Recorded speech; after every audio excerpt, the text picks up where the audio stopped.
बिस्मिल्लाहिर्रहमानिर्रहीम। अस्सलाम वालेकुम। मैं प्रोफेसर सुहेल अरशद और आज के इस लेक्चर में खुश आमदीद। स्टूडेंट्स, आज हम लेक्चर नंबर 12 डिस्कस करेंगे। स्टूडेंट्स, इस लेक्चर के अंदर हम पूरी सी लैंग्वेज को कवर करेंगे। सी लैंग्वेज पढ़ने के लिए हमारे पास दो मेथडोलॉजीज थी। या तो इस लेक्चर के अंदर हम सारे चैप्टर्स को बारी बारी डिस्कस करते, या फिर हम हर चैप्टर के अंदर से कुछ एमसीक्यूज बनाएं और उनको डिस्कस कर लें। तो स्टूडेंट्स, हमने आज सेकंड मेथडोलॉजी को फॉलो किया है। हमने तकरीबन हर टॉपिक को एमसीक्यूज के जरिए कवर करने की कोशिश की है। चलिए आइए इनको देखते हैं।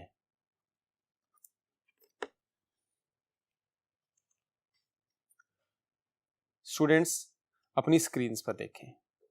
एमसीक्यू नंबर 1 आपकी स्क्रीन पर नजर आ रहा है। Types of programming languages are. वो पूछ रहा है कि प्रोग्रामिंग लैंग्वेजेस की कितनी टाइप्स होती हैं। स्टूडेंट्स, हमें पता है ये चैप्टर नंबर 8 के अंदर से पूछा गया है। हमारे पास जो प्रोग्रामिंग लैंग्वेज की टाइप्स हैं वो दो हैं, हाई लेवल लैंग्वेज और लो लेवल लैंग्वेज। तो यहां पर आपके पास बीटा 2 जो है वो इसका करेक्ट आंसर बनता है। स्टूडेंट्स, हाई लेवल लैंग्वेजेस जो हैं वो ऐसी लैंग्वेजेस को कहा जाता है जो ह्यूमन के करीब तरीन होती हैं, और लो लेवल लैंग्वेज जो है वो ऐसी लैंग्वेजेस को कहा जाता है जो मशीन के करीब तरीन होती है। हमें पता है कि हाई लेवल लैंग्वेज में सी, सी प्लस प्लस, जावा, बेसिक, पास्कल, फोर्ट्रॉन, ये इसकी एग्जांपल्स हैं। और लो लेवल लैंग्वेज के अंदर मशीन लैंग्वेज और असेंबली लैंग्वेज जो है वो इसकी एग्जांपल्स हैं। असेंबली लैंग्वेज में लिखे हुए जो वर्ड्स होते हैं उनको हम निमोनिक्स कहते हैं, और मशीन लैंग्वेज के अंदर 1 और 0 की फॉर्म के अंदर इंस्ट्रक्शंस लिखी जाती हैं। स्टूडेंट्स, एमसीक्यू नंबर 2 देखें। B language was developed by. Students, हमें पता है कि बी लैंग्वेज जो है वो केन थॉमसन ने डेवलप की थी। सी लैंग्वेज जो है वो डेनिस रिची ने डेवलप की थी। और कहां पर डेवलप हुई थी? AT&T बेल लैब्स के अंदर डेवलप हुई थी 1972 के अंदर। ये हिस्ट्री के अंदर से क्वेश्चन पूछा गया है। स्टूडेंट्स, एमसीक्यू नंबर 3 देखें। What is true about turbo C++? Students, यहां पर टर्बो C++ का जो कंपाइलर है उसकी बात हो रही है, जिसके अंदर हम अपना प्रोग्राम लिखते हैं, राइट करते हैं, सेव करते हैं, कंपाइल करते हैं, उसको एग्जीक्यूट करते हैं। ये सारा का सारा इसको हम कहते हैं ये एक IDE, इंटीग्रेटेड डेवलपमेंट एनवायरनमेंट है। तो यहां पर हमारे पास फर्स्ट ऑप्शन है, इट इज एन IDE। ये वाकई में एक IDE है, इंटीग्रेटेड डेवलपमेंट एनवायरनमेंट है, एक ऐसा एनवायरनमेंट जहां पर हम एक ही जगह पर सारे काम परफॉर्म कर सकते हैं। बीटा ऑप्शन में, it can be compile both C and C++ programs. तो स्टूडेंट्स, हमें पता है कि ये जो कंपाइलर है ये C और C++ दोनों के प्रोग्राम्स को कंपाइल कर लेता है। थर्ड इसमें ऑप्शन है, एग्जाम्पल ऑफ सिस्टम सॉफ्टवेयर, कि ये सिस्टम सॉफ्टवेयर की एग्जाम्पल है। जी, ये एक सिस्टम सॉफ्टवेयर की एग्जाम्पल है। तो यहां पर स्टूडेंट्स हमारे पास ऑल ऑफ अबव जो है वो इसका राइट आंसर बनता है। स्टूडेंट्स, एमसीक्यू नंबर 4 देखें। Which of the following shortcut key is used to compile programs in Turbo C++?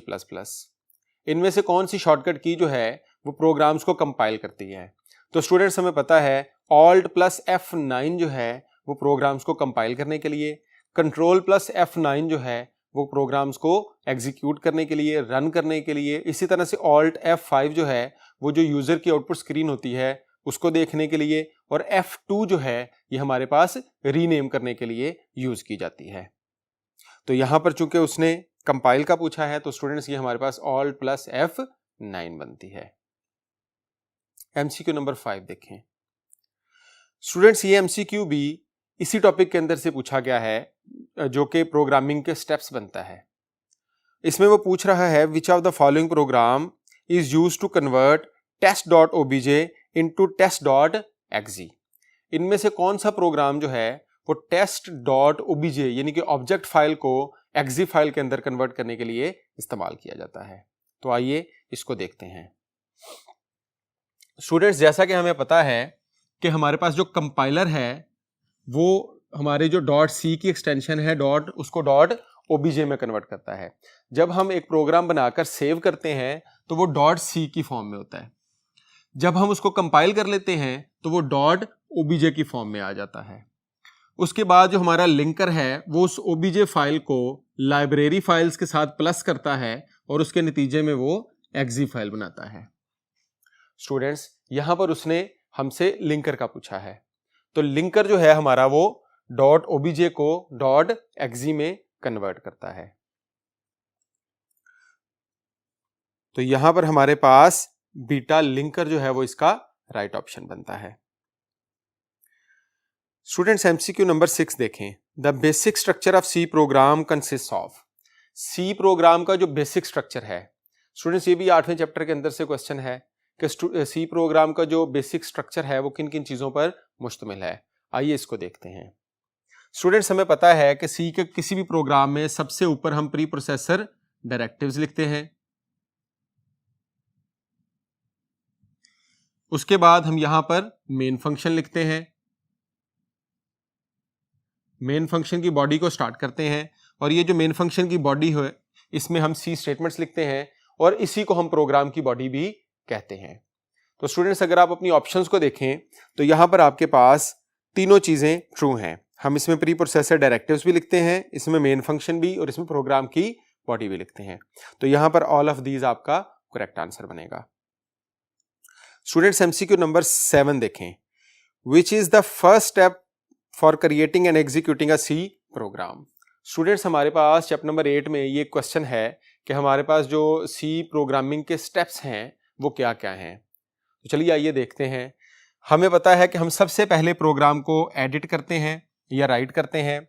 Second number पे हम उसको सेव करते हैं, या एडिटिंग अ प्रोग्राम, सेविंग अ प्रोग्राम। थर्ड स्टेप हमारे पास कंपाइलिंग अ प्रोग्राम बनता है। फिर हम उसको लिंक करते हैं, लोड करते हैं और एग्जीक्यूट कर देते हैं। तो स्टूडेंट्स, ये हमारे पास स्टेप्स हैं। तो यहां पर उसने हमसे फर्स्ट स्टेप पूछा है कि जो फर्स्ट स्टेप है सी के प्रोग्राम बनाने का वो कौन सा है। तो वो हमें पता है कि एडिटिंग अ प्रोग्राम, प्रोग्राम को एडिट करना या राइट करना, ये जो है उसका फर्स्ट स्टेप है। स्टूडेंट्स, एमसीक्यू नंबर 8 देखें। A type of errors that occurs when an instruction violates the rule of writing programs of programming languages। Students, हमें पता है कि जो एरर्स का टॉपिक है ये भी इसी चैप्टर का, चैप्टर नंबर 8 का ही पार्ट है। हमारे पास स्टूडेंट्स 3 तरह के एरर्स होते हैं। सिंटैक्स एरर्स, जो ग्रामेटिकल मिस्टेक्स की वजह से या सिंटैक्स के अंदर जो मिस्टेक्स होती हैं उनकी वजह से आते हैं।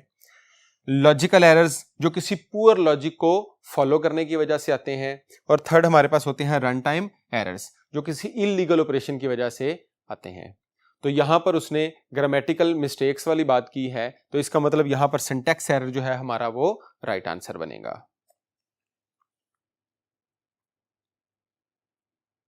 स्टूडेंट्स, एमसीक्यू नंबर 9 देखें। Types of language translators are. Language translators जो हैं ये हमारे पास कौन कौन सी टाइप के होते हैं। तो चलिए आइए इनको नेक्स्ट बोर्ड पर डिस्कस करते हैं।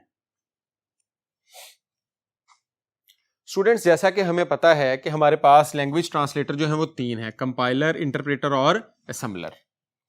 कंपाइलर और इंटरप्रेटर जो है ये सोर्स कोड को ऑब्जेक्ट कोड में कन्वर्ट करते हैं। असेंबलर जो है वो असेंबली लैंग्वेज को मशीन कोड में कन्वर्ट करता है। कंपाइलर और इंटरप्रेटर में डिफरेंस क्या है? कंपाइलर जो है वो एज अ होल पूरे के पूरे प्रोग्राम को एक ही दफा सोर्स कोड को ऑब्जेक्ट कोड में कन्वर्ट कर देता है, जबकि इंटरप्रेटर जो है वो लाइन बाय लाइन या स्टेटमेंट बाय स्टेटमेंट कन्वर्ट करता है। तो स्टूडेंट्स, यहां पर उसने हमसे टाइप्स पूछी थी, तो हमें पता है हमारे पास 1, 2 और 3 टाइप्स हैं। ये तीनों जो है ये हमारे पास लैंग्वेज ट्रांसलेटर्स हैं। स्टूडेंट्स, नेक्स्ट हमारे पास एमसीक्यू नंबर 10 देखें। Which of the following statement is correct. इन ऑप्शंस को बारी बारी देखें। सबसे पहली ऑप्शन में int space var equal to 5 लिखा हुआ है। तो स्टूडेंट्स, इस ऑप्शन ये हमारे पास करेक्ट ऑप्शन है, क्योंकि इसमें हमने सबसे पहले डाटा टाइप दी, फिर स्पेस डाली, फिर एक वेरिएबल का नाम लिखा, फिर उसको असाइनमेंट ऑपरेटर लिखा और उसको एक वैल्यू से इनिशियलाइज करवा दिया। स्टूडेंट्स, बीटा ऑप्शन देखें। बीटा ऑप्शन में भी हमने डाटा टाइप लिखी, स्पेस डाली, डे लिखा, कॉमा डाला, नाइट लिखा। अब हमने यहां पर एक इंट टाइप के 2 वेरिएबल्स डिक्लेयर करवा लिए, एक डे और एक नाइट। चार्ली ऑप्शन में देखें, हमने लिखा फ्लोट, स्पेस डाली, 2 वेरिएबल्स के नाम लिखे। पहले वेरिएबल का नाम था 4 और दूसरे का नाम था num2। स्टूडेंट्स, यहां पर हमें पता है हम वेरिएबल का नाम जो है वो 4 नहीं रख सकते। हमें पता है कि वेरिएबल को जब भी वेरिएबल्स के नाम हम रखते हैं, डिक्लेयर किए जाते हैं वेरिएबल्स, तो उसके कुछ रूल्स हैं जिनको हमें फॉलो करना होता है। हम वेरिएबल के जो नाम हैं वो कीवर्ड्स नहीं रख सकते, हम वेरिएबल के जो नाम है उनके अंदर ब्लैंक स्पेसेस नहीं दे सकते, हम वेरिएबल के जो नाम है उनको नंबर साइन से स्टार्ट नहीं कर सकते, स्पेशल कैरेक्टर इसके अंदर इस्तेमाल नहीं कर सकते। ये कुछ रूल्स हैं जो आपकी बुक के अंदर बड़ी डिटेल से बताए गए हैं। तो स्टूडेंट्स जब भी आप वेरिएबल्स डिक्लेयर करेंगे तो आप इन रूल्स को फॉलो करेंगे। तो ये चार्ली ऑप्शन के अंदर हमारे पास 4 लिखा हुआ है। 4 स्टूडेंट्स हमारे पास कीवर्ड है और कीवर्ड को हम वेरिएबल के नाम के तौर पर इस्तेमाल नहीं कर सकते। तो इसका मतलब delta option both A and B जो है वो हमारा राइट आंसर बनता है यहाँ पे। स्टूडेंट्स नेक्स्ट हमारे पास जो एमसीक्यू है, how many bytes are occupied by float a. ये हमारे पास जो डेटा टाइप्स हैं उनके अंदर से एमसीक्यू आया हुआ है कि जो फ्लोट डाटा टाइप है उसके अंदर जो वेरिएबल डिक्लेयर किया जाता है वो कितनी बाइट्स जो है वो मेमोरी में ऑक्युपाई करता है। तो स्टूडेंट्स आइए जरा इसको देखते हैं। हमें पता है कि कैरेक्टर जो है वो 1 बाइट ऑक्युपाई करता है मेमोरी में, इंटीजर जो है वो 2 बाइट्स ऑक्युपाई करता है, फ्लोट जो है वो 4 बाइट्स ऑक्युपाई करता है। फिर इसी तरह से इंटीजर की हमारे पास डिफरेंट टाइप्स हैं, जैसे लॉन्ग इंटीजर है उसके जो मेमोरी ऑक्युपेशन है वो बढ़ जाती है। इसी तरह से जो फ्लोट है उसमें डबल और लॉन्ग डबल आते हैं, वो उनकी भी जो मेमोरी है वो ज़्यादा हो जाती है। तो यहाँ पर हमारे पास ऑप्शन में 1, 2 और 4 था। 1 का हमें पता है ये 4 के लिए है, 2 जो है वो इंट के लिए और 4 जो है वो फ्लोट के लिए है। तो यहाँ पर स्टूडेंट्स हमारे पास 4 जो है वो इसका करेक्ट आंसर बनता है। एमसीक्यू नंबर 12 देखें। इस एमसीक्यू में ऑपरेटर्स दिए गए हैं अल्फा, बीटा, चार्ली तीनों ऑप्शंस के अंदर, और पूछा गया है इनमें से कौन से जो ऑपरेटर हैं वो अर्थमेटिक ऑपरेटर्स हैं। स्टूडेंट्स इसमें जो अल्फा ऑप्शन के अंदर ऑपरेटर्स दिए गए हैं वो अर्थमेटिक हैं, plus, minus, multiply, divide, remainder, ये सारे अर्थमेटिक ऑपरेटर्स हैं जो हम अर्थमेटिक ऑपरेशंस परफॉर्म करने के लिए इस्तेमाल करते हैं। और हमें पता है कि जिन एक्सप्रेशंस के अंदर अर्थमेटिक ऑपरेटर्स इस्तेमाल होंगे उनको हम कहेंगे ये अर्थमेटिक एक्सप्रेशंस हैं। बीटा ऑप्शन में हमारे पास जो हैं वो रिलेशनल ऑपरेटर्स दिए गए हैं, greater than, less than, greater than equal to, less than equal to, not equal to, ये सारे क्या हैं, रिलेशनल ऑपरेटर की टाइप्स हैं। चार्ली ऑप्शन में हमारे पास जो हैं वो लॉजिकल ऑपरेटर्स दिए गए हैं, इसमें एंड और नॉट शामिल हैं। लॉजिकल एंड कहते हैं इसको, लॉजिकल और कहते हैं, लॉजिकल नॉट कहते हैं। ये एंड और नॉट जो हैं वे ये नॉर्मली 2 या 2 से ज़्यादा रिलेशनल जो एक्सप्रेशंस हैं उनको कंबाइन करने के लिए इस्तेमाल किए जाते हैं। तो स्टूडेंट्स बहरहाल यहाँ पर हमारे पास अल्फा जो है वो इसका करेक्ट आंसर बनता है। स्टूडेंट्स एमसीक्यू नंबर 13 देखें।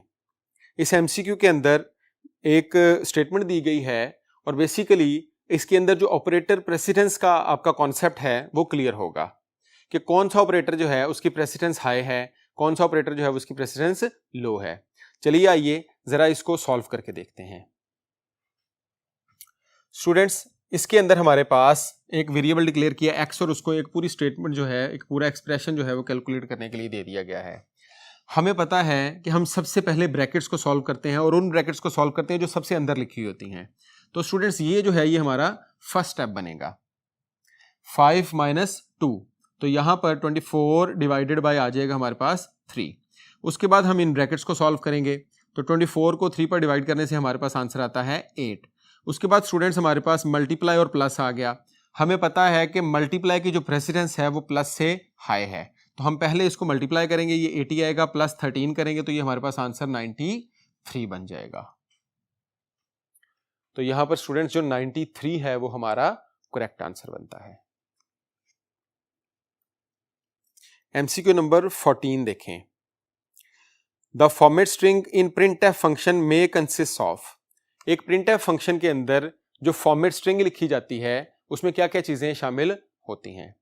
चलिए आइए जरा इसको देखते हैं। स्टूडेंट्स ये हमारे पास प्रिंटफ फंक्शन का सिंटैक्स लिखा हुआ है।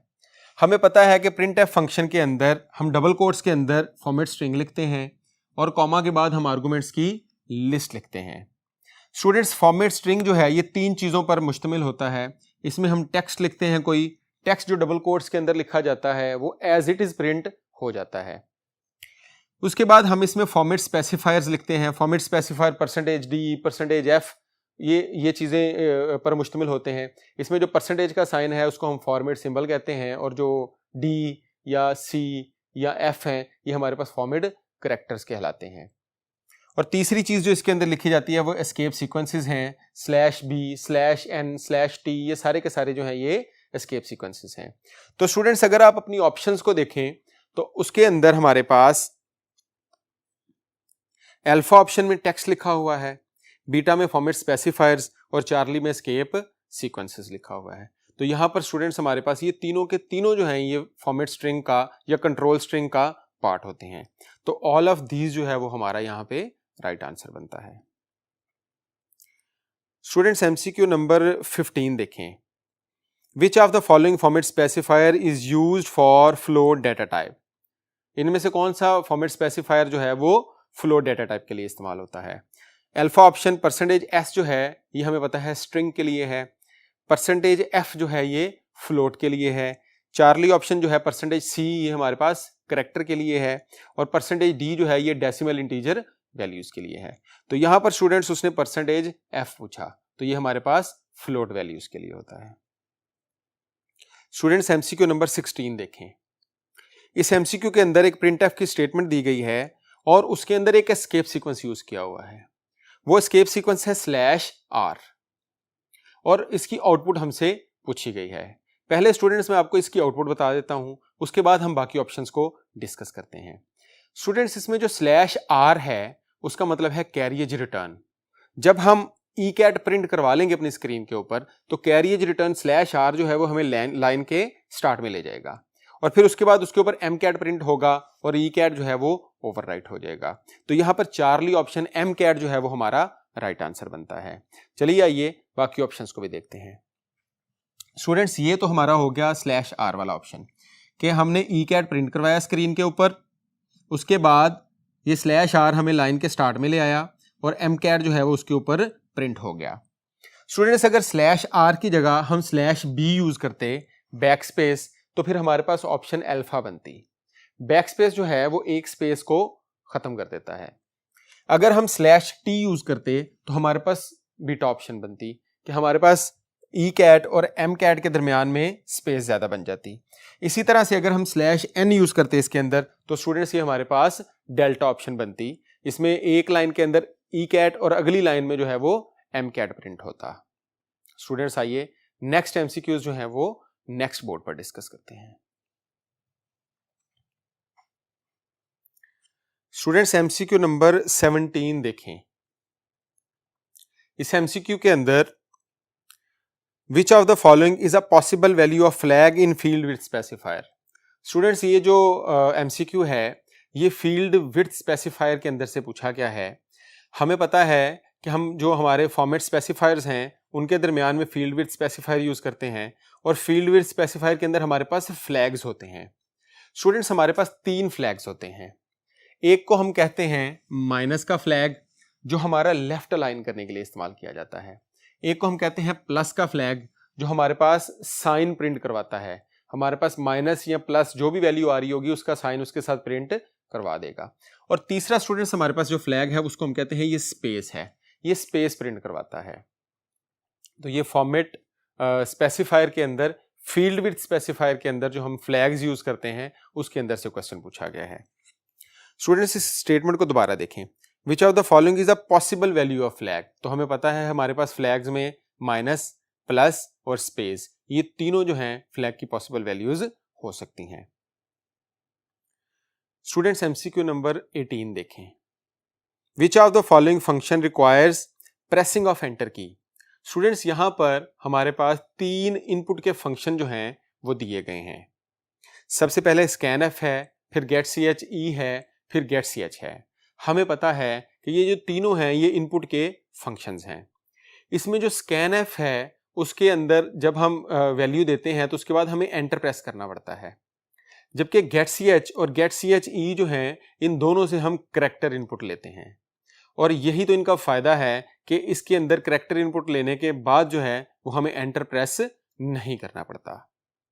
तो यहां पर स्टूडेंट्स हमारे पास scanf जो है वो इसका राइट आंसर बनता है। स्टूडेंट्स एमसीक्यू नंबर 19 देखें। इस एमसीक्यू को अपनी स्क्रीन पर जरा गौर से देखें तो इसमें आपको एक कोड नजर आ रहा है। स्टूडेंट्स, इस कोड के अंदर उसने 1 और 2 दो वेरिएबल्स लिए x और y, और उनको रिस्पेक्टिवली 1 और 2 वैल्यू असाइन करने की कोशिश की गई है। इसमें आप देखें लिखा हुआ है इंट एक्स वाई, दो वेरिएबल्स डिक्लेयर किए गए, फिर प्रिंट एफ करवाया गया एक मैसेज, और उसके बाद स्कैन एफ किया और दोनों में वैल्यू लेने की कोशिश की। लेकिन स्टूडेंट्स, इन दोनों वेरिएबल्स के अंदर वैल्यू नहीं आएगी। क्यों नहीं आएगी? क्योंकि हमें पता है कि स्कैन एफ का जो सिंटैक्स है उसका एक बड़ा इंपॉर्टेंट पार्ट है उसका एड्रेस ऑपरेटर।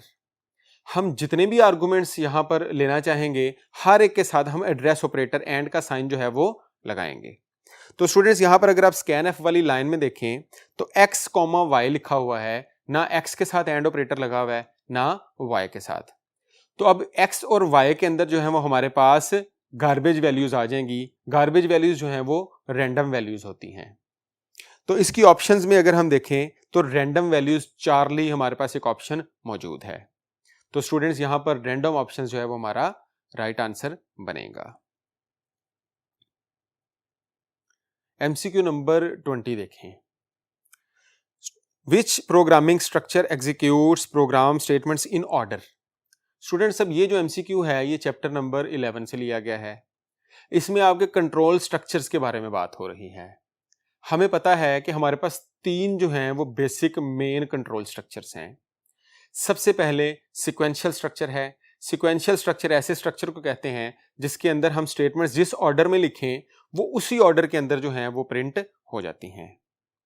सेकंड, हमारे पास सिलेक्शन स्ट्रक्चर है। सिलेक्शन स्ट्रक्चर हम उस स्ट्रक्चर को कहते हैं कि जिसके अंदर हम 2 या 2 से ज्यादा ऑप्शंस बताते हैं और उन सब में से कोई एक ऑप्शन जो है वो एग्जीक्यूट होती है।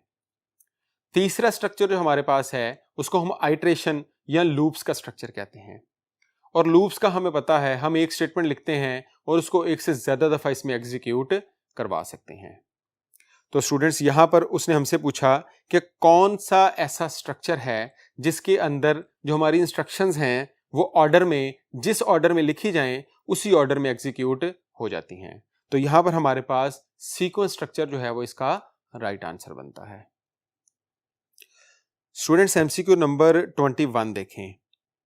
इफ 1 इज इक्वल टू 2, अगर 1 और 2 बराबर हैं तो क्या प्रिंट करवाएं? हेलो। नहीं तो प्रिंट करवाएं करेक्ट इट। स्टूडेंट्स, हमें पता है कि 1 और 2 जो हैं ये आपस में बराबर नहीं हैं। ये इफ और एल्स के अंदर से क्वेश्चन पूछा गया है कि अगर ट्रू हो जाए तो हम फर्स्ट स्टेटमेंट को प्रिंट करवाएंगे, अगर फॉल्स हो जाए तो हम सेकंड स्टेटमेंट को प्रिंट करवाएंगे। तो स्टूडेंट्स, यहां पर हमें पता है कि इफ की कंडीशन जो है वो फॉल्स हो गई, तो हमारे पास करेक्ट इट जो है वो इसका राइट आंसर बनेगा। स्टूडेंट्स, एमसीक्यू नंबर 22 जो है, which of the following are valid case statements in switch. ये हमारे पास स्विच स्टेटमेंट के अंदर से क्वेश्चन पूछा गया है। स्टूडेंट्स, इस लेक्चर के अंदर हर एमसीक्यू में कोशिश की गई है कि वो किसी ना किसी टॉपिक को कवर कर रहा हो। यहां पर हमारे पास स्विच स्टेटमेंट के अंदर से एमसीक्यू पूछा गया है और वैलिड केस स्टेटमेंट पूछी गई है। वैलिड केस स्टेटमेंट, इसमें से स्टूडेंट्स अल्फा ऑप्शन बनती है केस 1, क्योंकि हमें पता है कि स्विच स्टेटमेंट के अंदर हम सिर्फ और सिर्फ केसेस में या इंटीजर वैल्यूज दे सकते हैं या इसमें हम करैक्टर वैल्यूज दे सकते हैं। इसमें जो बीटा ऑप्शन है उसके अंदर हमारे पास एक लॉजिकल एक्सप्रेशन दिया हुआ है जो कि हम नहीं दे सकते। इसी तरह से चार्ली ऑप्शन के अंदर हमारे पास केस में सिंगल कोट्स में ए बी लिखा हुआ है, जबकि करैक्टर जो है वो सिंगल कोट में सिंगल करैक्टर लिखा जाता है। इसमें यहाँ ए या बी आना चाहिए था। इसी तरह से जो चार्ली ऑप्शन है उसके अंदर हमारे पास एक फ्लोट वैल्यू दी गई है 1.5। तो स्टूडेंट्स, हमें स्विच स्टेटमेंट का कुछ चीज़ें जो हैं वो अपने माइंड में रखनी है कि स्विच स्टेटमेंट के अंदर केसेस के अंदर हम हमेशा जो है वो या तो इंटीजर वैल्यूज देंगे या इसमें कोई करैक्टर वैल्यूज देंगे। स्विच स्टेटमेंट की जो बॉडी है उसके अंदर हमारे पास जो केस है ये मैंडेटरी है, ये लाजमी होगा। इसके अलावा जितनी भी चीज़ें हैं, ब्रेक है, डिफ़ॉल्ट है, वो सारे के सारे क्या हैं? ऑप्शनल हैं, वो मैंडेटरी नहीं है। अगर आप डिफ़ॉल्ट या ब्रेक नहीं लगाते तो आपके पास जो है वो सिंटैक्स एरर नहीं आएगा।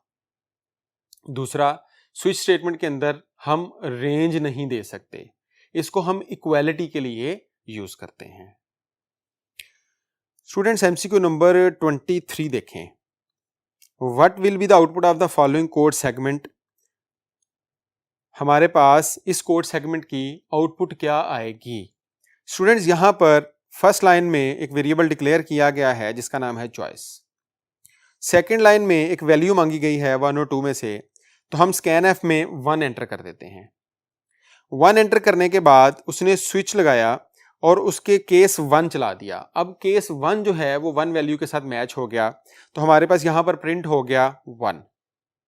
स्टूडेंट्स असूलन तो यहां पर इसको 1 प्रिंट करने के बाद स्विच से एग्जीक्यूट कर देना चाहिए था, लेकिन यहां पर ऐसा नहीं होगा क्योंकि यहां पर हमारे पास ब्रेक स्टेटमेंट मिसिंग है। तो हमने पढ़ा था कि जब भी हमारे पास स्विच में ब्रेक स्टेटमेंट मिसिंग होगी, हम उससे नीचे लिखे हुए जितने भी केसेस हैं सबकी वैल्यूज जो हैं वो प्रिंट करवा देंगे विदाउट केस टेस्ट किए। तो अब हमारे पास इसके नीचे सिर्फ एक ही केस लिखा हुआ है जिसमें 2 लिखा हुआ है, तो हम 2 जो है वो प्रिंट करवा देंगे। स्टूडेंट इसके बाद ब्रेक लिखा हुआ है, अगर इसके बाद ब्रेक ना लिखा होता, एक और केस लिखा होता, हम उसकी भी वैल्यू प्रिंट करवा देते। फिर एक और केस लिखा होता, हम उसकी भी वैल्यू प्रिंट करवा देते।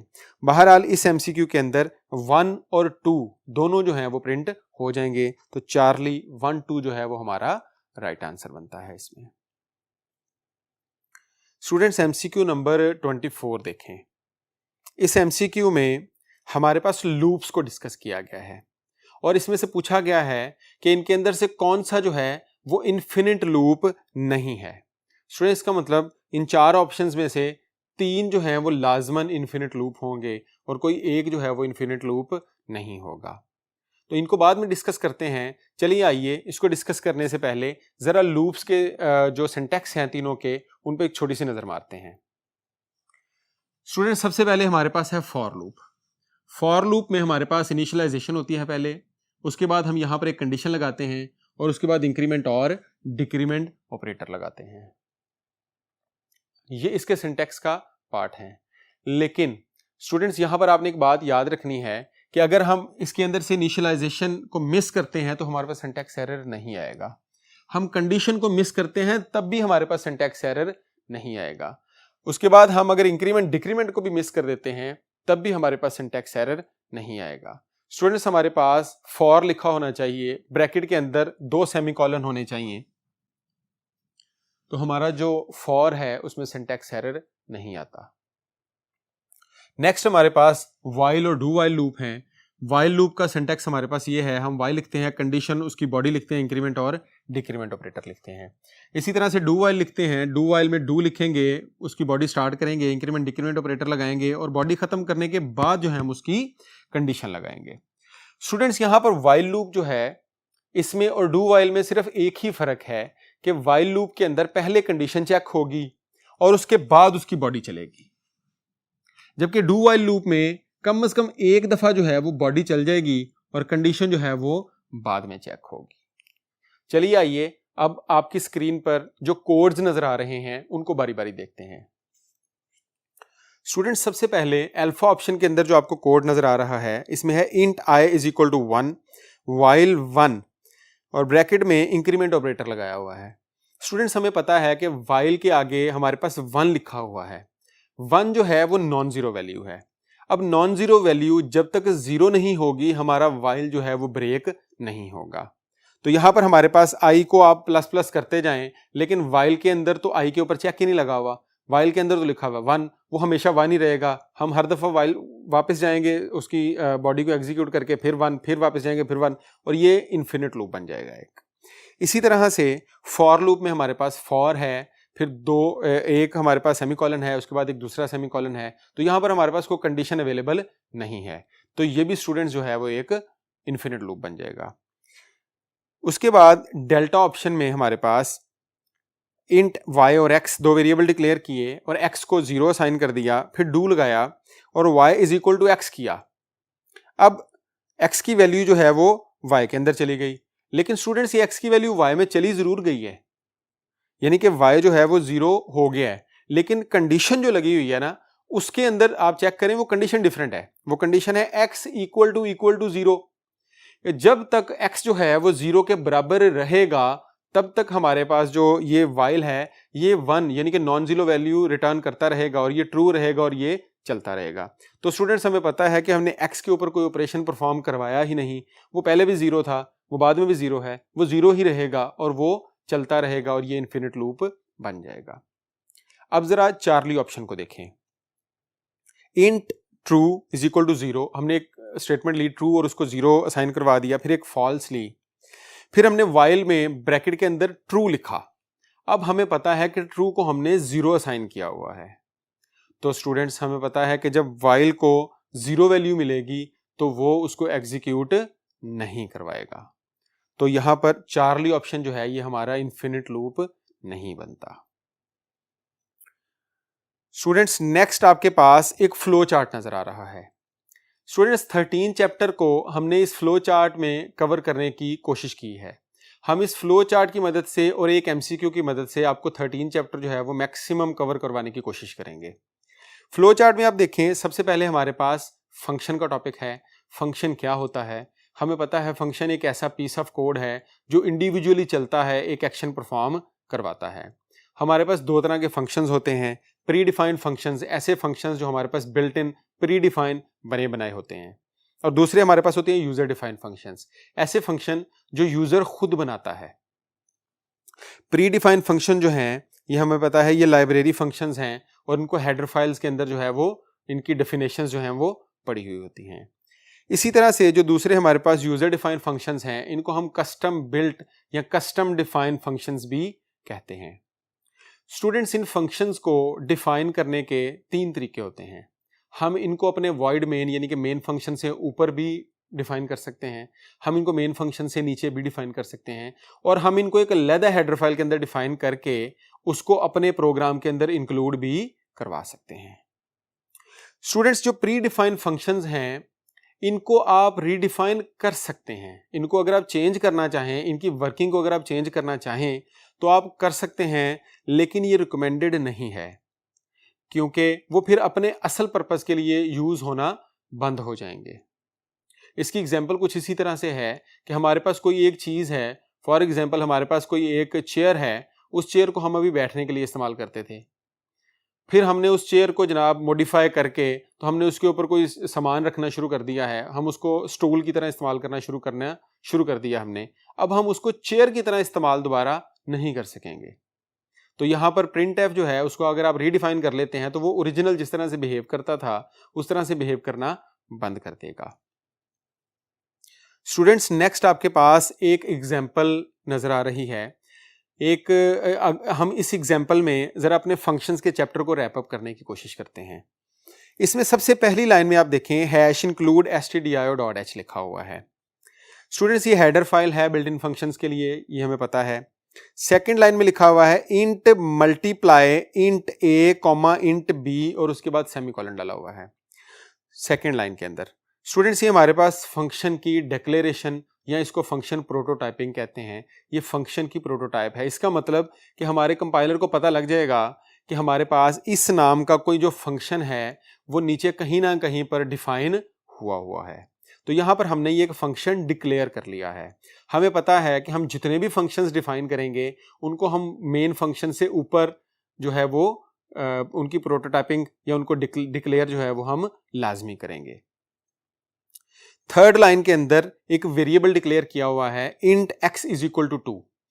स्टूडेंट हमने अभी तक जितने भी वेरिएबल्स डिक्लेयर किए हैं वो हम मेन फंक्शन के अंदर डिक्लेयर करते रहे हैं, या मेन फंक्शन के अंदर या किसी और फंक्शन के अंदर।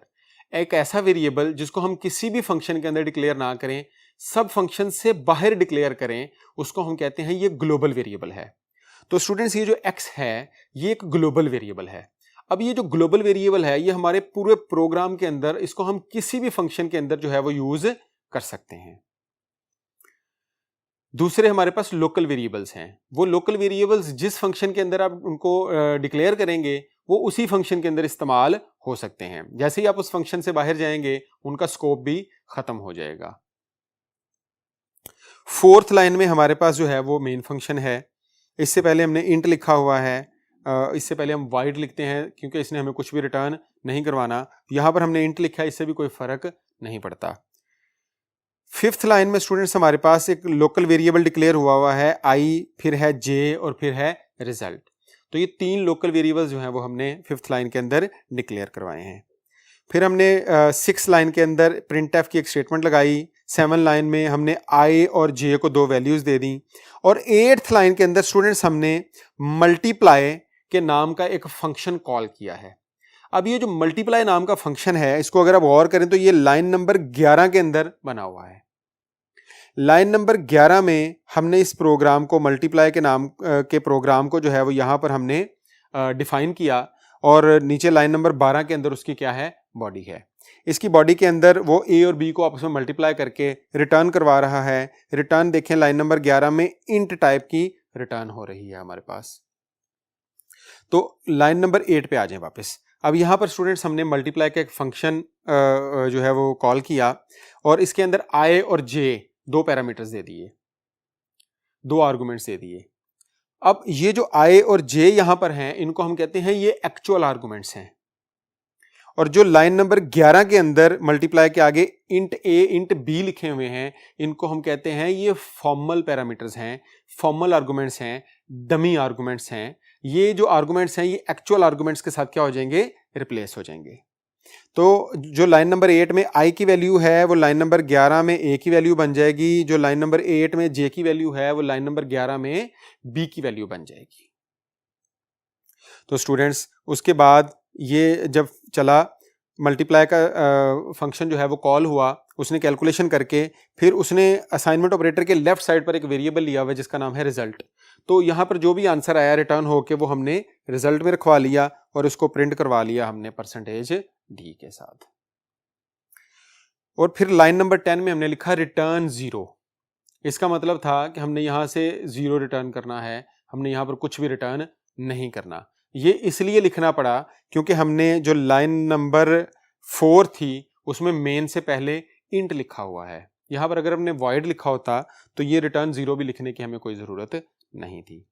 स्टूडेंट्स इस एग्जाम्पल से आपको local variable, global variable, local variable का स्कोप, ग्लोबल वेरिएबल का स्कोप, उनका लाइफ टाइम, ये सारी चीज़ें क्लियर हो गई होंगी।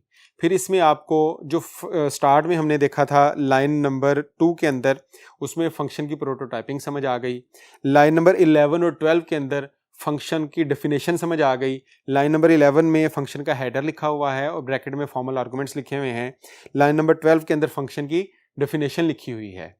इसी तरह से लाइन नंबर 8 को अगर आप देखें तो यहाँ पर हमारे पास फंक्शन कॉल हुआ है और उसकी ब्रैकेट में जो है वो एक्चुअल पैरामीटर्स लिखे गए हैं।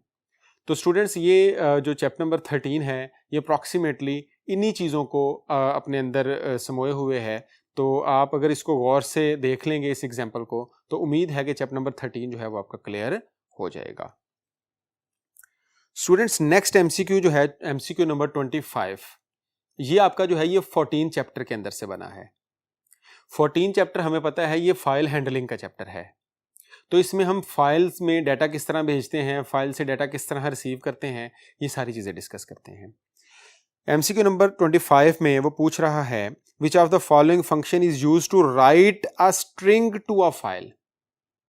अब यहाँ पर 2 चीज़ें इंपॉर्टेंट हैं, एक ऑपरेशन राइट और दूसरी चीज़ स्ट्रिंग। हम यहाँ पर फाइल में करैक्टर्स भी लिखते हैं, हम यहाँ पर फाइल में स्ट्रिंग्स भी लिखते हैं। तो स्टूडेंट्स जब हम फाइल में करैक्टर्स लिखेंगे तब हम वहां पर पुट सी यूज करेंगे। जब हम फाइल्स में स्ट्रिंग लिखेंगे तो वहां पर हम जो है वो पुट एस यूज करेंगे। तो चूंकि फाइल की बात हो रही है तो फाइल की वजह से हमारे पास पुट एस के साथ एफ आ जाता है। एफ पुट एस का जो फंक्शन है ये किसी फाइल के अंदर स्ट्रिंग्स लिखने के लिए, और एफ गेट एस का जो फंक्शन है ये किसी फाइल से जो है वो स्ट्रिंग्स लाने के लिए हम यूज करते हैं। स्टूडेंट्स इसी तरह हमारे पास एमसीक्यू नंबर 26 जो है ये उसके अरे के टॉपिक्स के अंदर से पूछा गया है। अरे क्या है? अरे हमें पता है, अरे हमारे पास एक ऐसा वेरिएबल है जिसके अंदर हम एक से ज्यादा वैल्यूज को स्टोर कर सकते हैं। तो स्टूडेंट्स यहां पर एमसीक्यू नंबर 26 में हमने एक अरे डिक्लेयर की।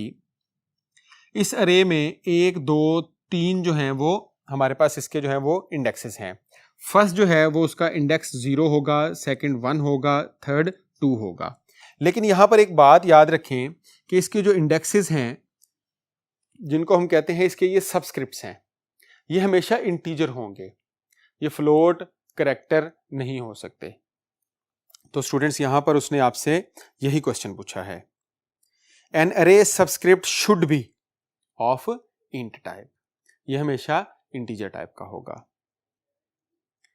स्टूडेंट्स एमसीक्यू नंबर 27 देखें, which of the following character is used to mark the end of a string.